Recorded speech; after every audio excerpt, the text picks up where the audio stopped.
Okay, so you want to own a water park. You can already see it. It's the middle of July, the sky is that flat, cloudless blue, and the parking lot is full by 10 in the morning. You're standing up on the observation deck with a coffee, and below you there's this happy chaos. Kids screaming their way down a 4-story slide, teenagers floating the lazy river on inflatable rings, the wave pool churning up on its timer while a couple hundred people bob and cheer. You can smell the chlorine and the sunscreen and the funnel cake all at once. The cash registers at the snack bar never stop. Every wristband on every arm out there is money you already collected before anyone even got wet. You built a place where the whole town comes to be happy, and they pay you for the privilege. You are, essentially, selling summer itself. That's the picture. That's what the listings and the glossy brochures and the business opportunity seminars sell you. Own the sunshine. Print money 3 months a year and golf the other 9. Here's the problem. Nobody in that fantasy is standing on the deck at 6 a.m. before the gates open, watching a filtration pump fail. Nobody's reading the insurance renewal that just doubled. Nobody's looking at a rainy 10-day forecast in the 1 month that pays for the entire year. Nobody's staring at a state inspector's clipboard, or a $2 million ride that's been closed for 3 weeks in peak season, or a payroll for 400 seasonal teenagers who all quit the week before Labor Day. So let me reframe the whole thing right now, and I want you to sit with it. A water park is not really an entertainment business. It's not really a real estate business, either. It's a high fixed cost, weather-dependent liability machine that happens to sell fun on the days it doesn't rain. Read that again. The fun is real. The fun is the product. But the fun is the thinnest, most fragile layer sitting on top of a mountain of concrete, pumps, chlorine, and legal risk that has to be paid for whether one person shows up or 50,000 do. By the end of this, you'll understand exactly where the money comes in, exactly where it leaks out, why the number on the for sale sign has almost nothing to do with whether you'll make a dime, and why the people who actually get rich off water parks are very often not the people running the water park. You'll understand the single counterintuitive fact that governs this entire industry, the thing that, once you see it, you can never unsee. And I'll tell you the true story of one park that got it all wrong, spectacularly, and what it cost. Before we talk about money, we need to talk about what a water park actually is. Because water park is one word doing the work of about 4 completely different businesses, and they have almost nothing in common financially. Some are what the industry calls outdoor seasonal parks, the classic version. Big footprint, open land, slides and pools and a wave machine, running maybe 90 to 120 days a year in a climate with real winters. Some are indoor water park resorts. Think of the Great Wolf Lodge model, where the water park is basically a loss leader bolted onto a hotel, running 365 days a year under a roof, and the real product is the room you're renting for the night. And some are surf parks and premium wave pools, a newer, wealthier animal entirely, where a single artificial wave is the whole show. Just to give you a sense of scale there, the Palm Springs Surf Club in California was reportedly built for around $100 million on 21 acres, and it draws roughly 150,000 visitors a year. That's not a water park in the old sense. That's a luxury sports facility wearing a water park's clothes. These are not variations on a theme. They are different businesses with different customers, different cost structures, and different risks. The indoor resort is a hotel. The surf club is a country club. And the classic outdoor seasonal park, the one you pictured up on that deck, is the hardest of the 3 because it has to earn a full year of profit in a 100-day window while carrying 12 months of cost. So that's the one we're going to focus on. The dream version. The hardest version. Let's build it and see where the money goes. Start with the biggest number, getting in the door. If you're building from scratch, the honest range is enormous, and anyone who gives you one tidy figure is lying to you. A modest regional outdoor water park runs you somewhere in the low tens of millions. A large, competitive, destination park with signature rides can run well past $50, even $100 million. The industry firms that actually design these places will tell you flatly that costs swing by millions on a single project just based on the dirt. Aquatic Group, one of the construction advisors in the space, points out that developers routinely see $2 million swings on a 10-acre-plus project purely from soil conditions, a high water table, rock, granite, loose fill, because everything you build has to sit on and connect to what's underground. And here's the trap in that entry number. Buying an existing park can look like a bargain by comparison. You might find one listed for 8, 10, 15 million, a fraction of what it cost to build. And your brain does the easy math. It costs 60 to build. I'm buying it for 12. I'm a genius. No. The price you pay to acquire a park and the profitability of that park are two completely different numbers that happen to share a currency symbol.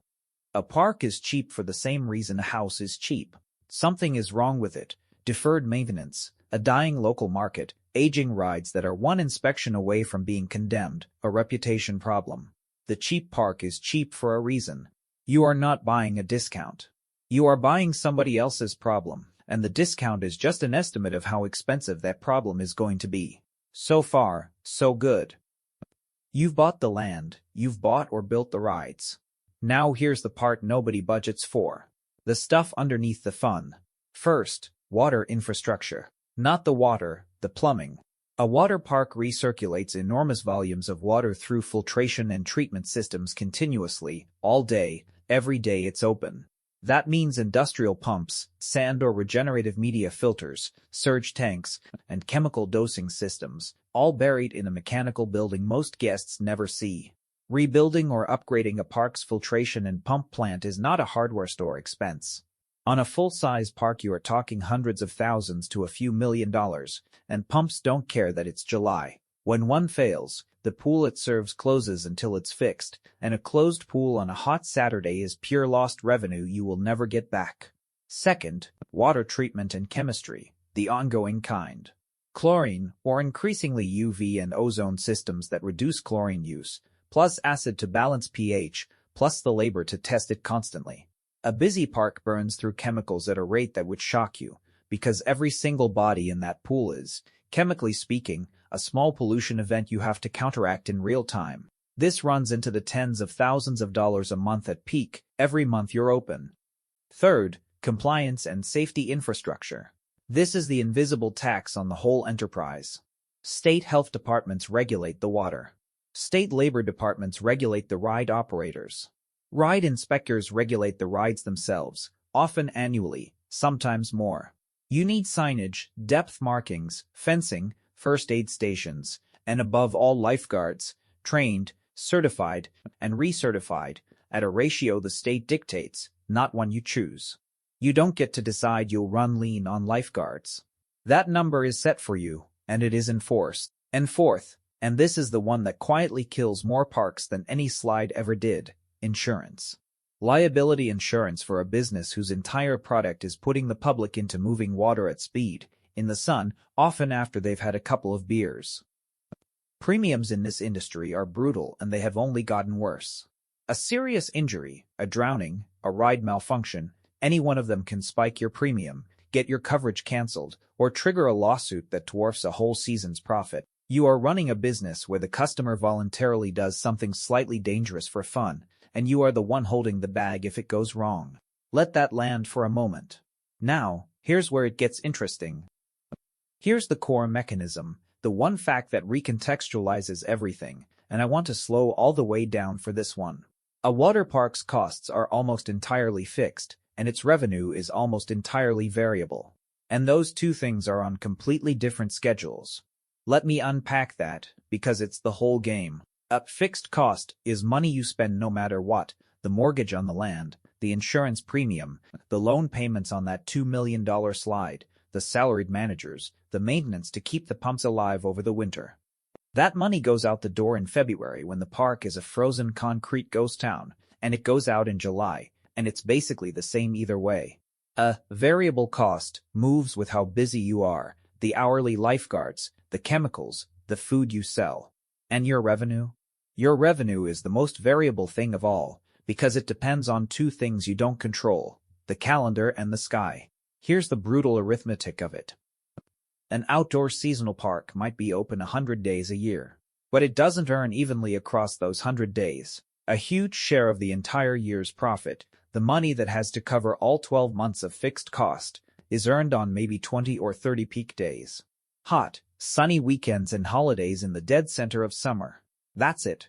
That's the window. So think about what that means.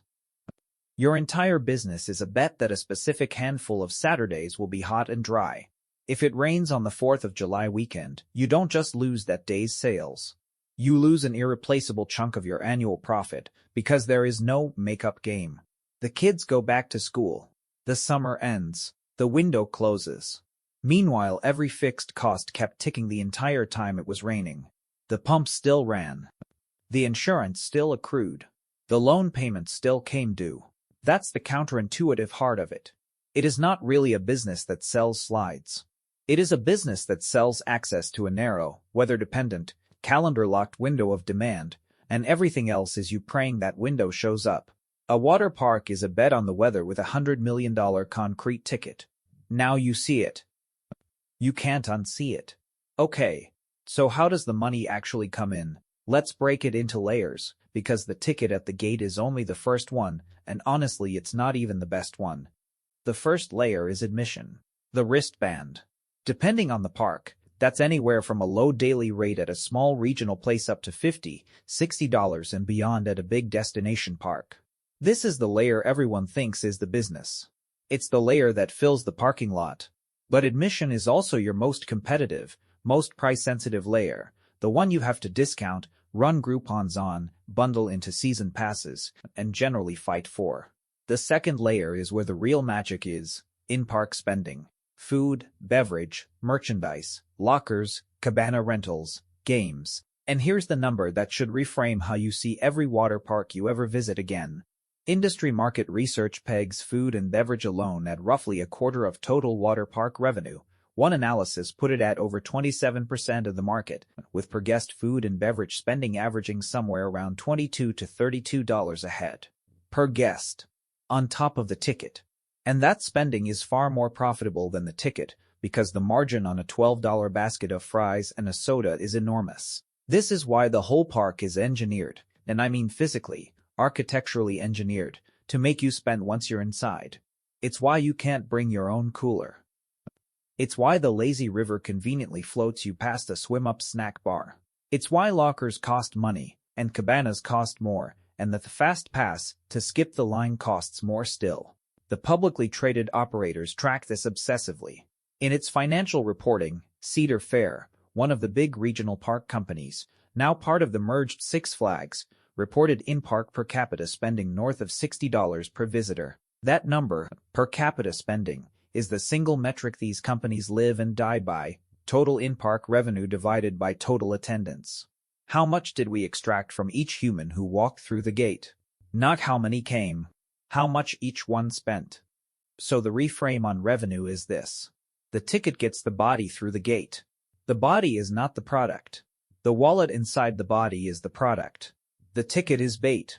The third layer, for the bigger operations, is the highest margin of all, season passes and group sales. A season pass is a beautiful thing for an owner. You collect the cash in April, before the season even starts, from a customer who statistically will only visit a couple of times.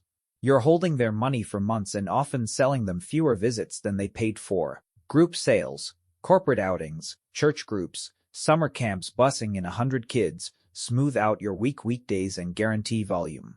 And the fourth layer, if you have the acreage and the appetite, is everything around the water. Parking fees, a bolted-on amusement ride section, events, concert nights, off-season use of the parking lots and buildings. But every one of those layers only pays out on the days you're open and busy.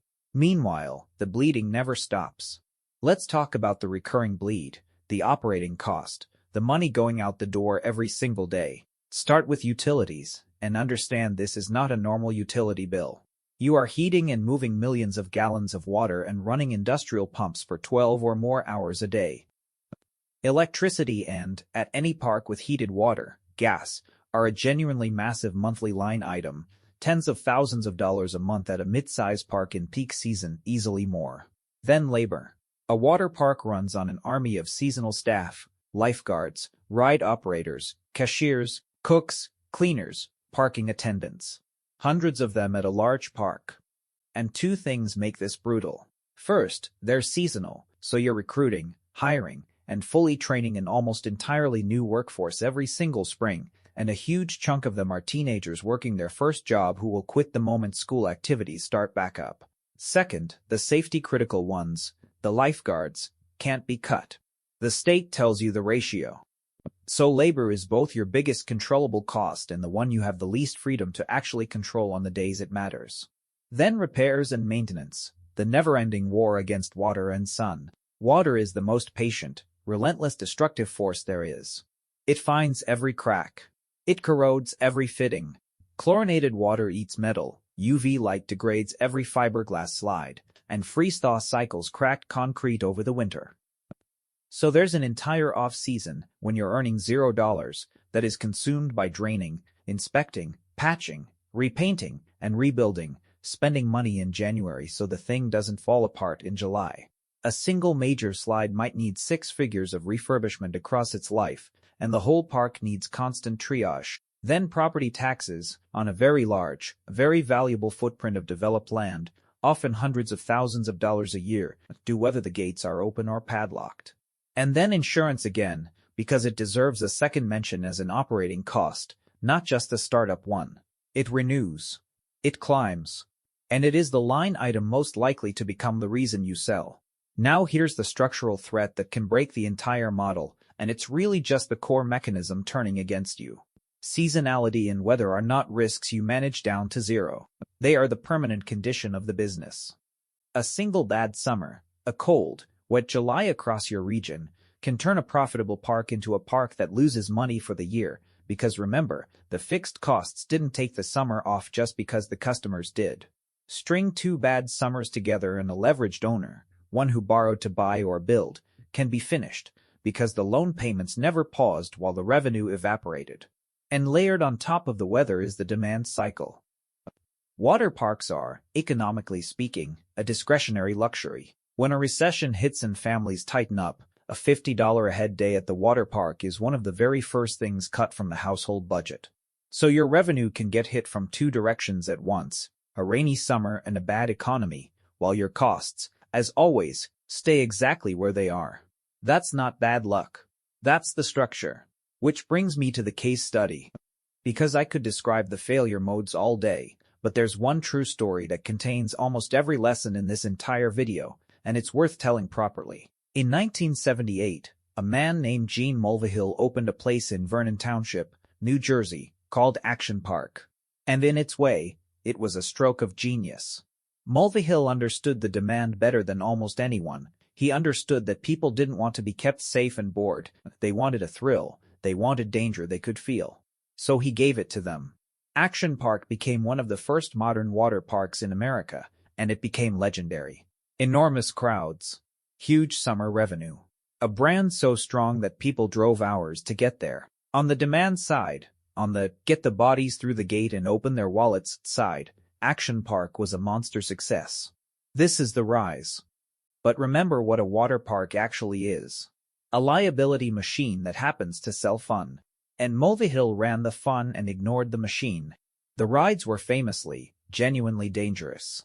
There was a looping water slide, a full vertical loop, that reportedly bloodied noses and, in testing lore, was said to have decapitated a crash test dummy. There was a wave pool so overwhelming that lifeguards were pulling dozens of people out on busy days. It earned the grim nickname, the Grave Pool. The whole place got a second name from the locals and the lawyers alike, Accident Park. Class Action Park. Over the years, the park was linked to multiple deaths, drownings, an electrocution, and more, and to a blizzard of injuries and lawsuits. And here's the detail that ties it directly back to everything we said about insurance. To get around the impossible cost of liability coverage, Mulvihill reportedly went so far as to set up his own offshore insurance company to insure his own park. He tried to self-insure the risk because the real market wouldn't do it at a price he'd pay. That's the decline. The lawsuits and the safety record and the regulatory heat piled up year after year, an anchor dragging against all that beautiful summer revenue. The original operation went bankrupt, and the park finally closed in 1996. It's since reopened under new ownership and a new safety philosophy. The site lives on, but the original Action Park, Mulvihill's Action Park, died of the exact disease we've been diagnosing this whole time. And the lesson is precise. Action Park proves that the fun is not the business. Mulvihill won the fun. He lost the business. He mastered the thin top layer, the thrills, the crowds, the wallets, and was destroyed by the mountain underneath it, the safety and liability infrastructure he treated as an afterthought.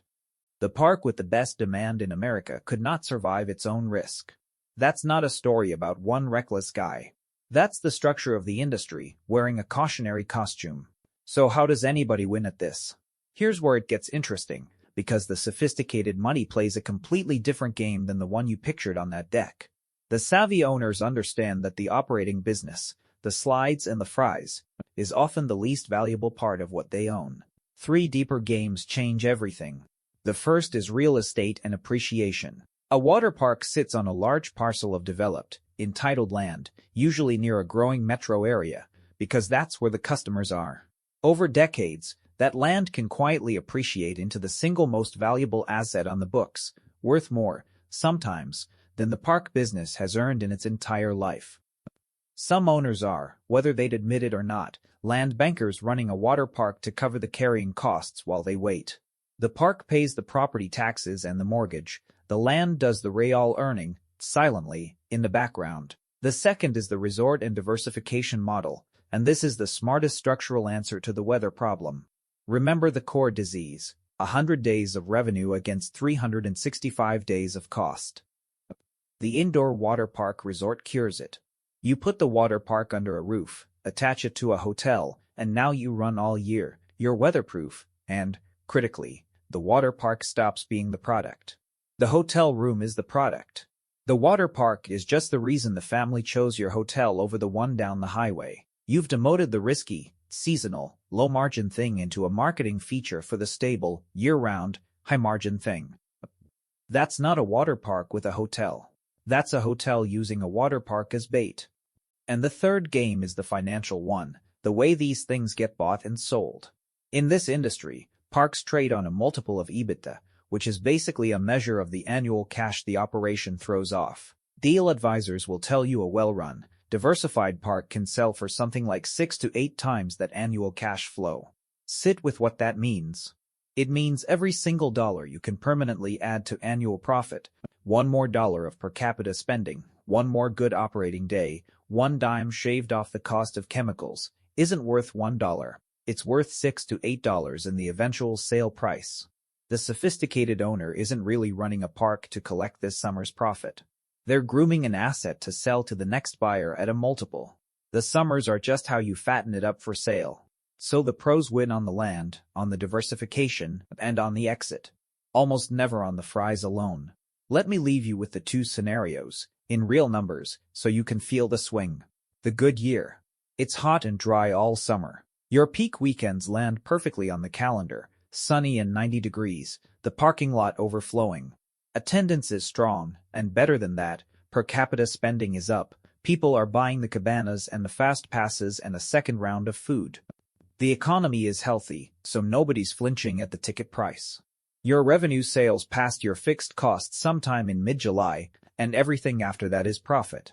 You close the season having earned your whole year, plus a cushion, and the value of the asset, 6 to 8 times that fat cash flow, quietly jumps. On paper, you're brilliant. Own the sunshine. The bad year. It rains through the back half of June and the front half of July, right through your window, the 20 or 30 days that were supposed to carry the year. Attendance craters on exactly the days that mattered most, and there's no making it up, because summer only comes once. Maybe a pump fails and closes your headline slide for 3 weeks of the little good weather you did get.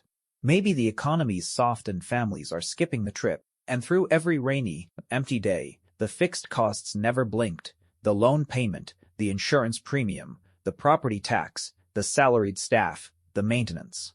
You end the season having lost money, and the value of the asset falls with the cash flow. Same park. Same slides. Same everything. The only variable that changed was the sky. That's the whole thing, right there. The distance between brilliant and broke, in this business, is often just the weather over about 30 days. So go back up to that observation deck with me one last time. The happy chaos, the chlorine and the sunscreen, the wristbands full of money, the wave pool churning on its timer. It's all real. The fun is real. The summer you're selling is real. But now you know what you're actually standing on top of. Fixed costs that don't sleep. A liability that never leaves. 100 days to earn what 12 months will spend. Land quietly worth more than the whole show. And a window of blue sky you don't control that has to open at exactly the right moment or the whole year is lost.